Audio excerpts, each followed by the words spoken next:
হযরত মুসা আলাইহিস সালাম বলছিলেন যে আল্লাহ তুমি নাকি ঘুমাও না। মুসা আলাইহিস সালাম তো খুব আদরের নবী, আল্লাহ পাকের খুব আদরের নবী, দারুণ আদর। আল্লাহ পাক বলছেন মুসা আমি তোমারে আমার জন্য বানাইছি। সুবহানাল্লাহ। কোরআন শরীফে আছে আল্লাহ পাক বলছেন মুসা আমি তোমারে আমার জন্য বানাইছি।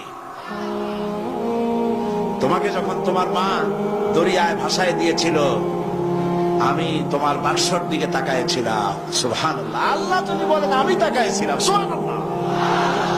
তোমারে আমার জন্য বানাইছি। সুতরাং হযরত মুসা আলাইহিস সালাম তিনি বলছেন আল্লাহ পাকে খুব আদরের নবী, তো আল্লাহ তুমি নাকি ঘুমাও না, আল্লাহ কয় তুমি বিশ্বাস করো না। হযরত মুসা আলাইহিস সালাম বললেন আল্লাহ অবশ্যই বিশ্বাস করি, তবে বুঝি না বিষয়টা কি, বুঝি না কেমনে না ঘুমাই পারে, বুঝি না। আল্লাহ আচ্ছা ঠিক আছে তুমি যখন বিশ্বাস করছো তখন আর অসুবিধা নেই, বিশ্বাস না করলে মুসিবত ছিল। পয়গম্বর মানুষ তাকে তো বলতেই হবে বিশ্বাস করি, তবে বুঝি না। আল্লাহ কয় ঠিক আছে বিশ্বাস যখন করো আমি বুঝাই দেবো। নিয়ে আসো এক গ্লাস পানি, এক গ্লাস পানি নিয়ে আসলেন, দাঁড়ায় থাকো। মুসা আলাইহিস সালামকে আল্লাহ বললেন পানি নিয়ে দাঁড়ায় থাকো, আর ঘুমের আল্লাহ করলেন মুসারে ধর। মুসা আলাইহিস সালামের ঘুম এসে গেল, ঘুমের আমেজে হাতটা শিথিল হয়ে গ্লাসটা পড়ে ভেঙ্গে চুরমার হয়ে গেল। হযরত মুসা আলাইহিস সালাম ভয় পেয়ে গেলেন।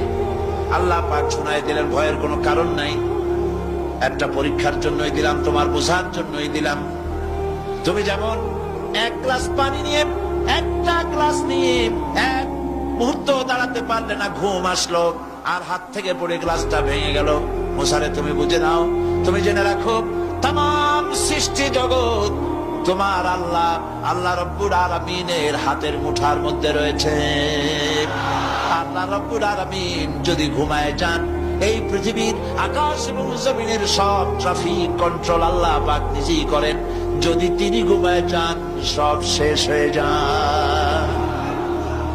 বাংলাদেশে কি হচ্ছে, পৃথিবীর কোথায় কি হচ্ছে তা আল্লাহ দেখছেন না? চিল্লায় বলো দেখছেন না?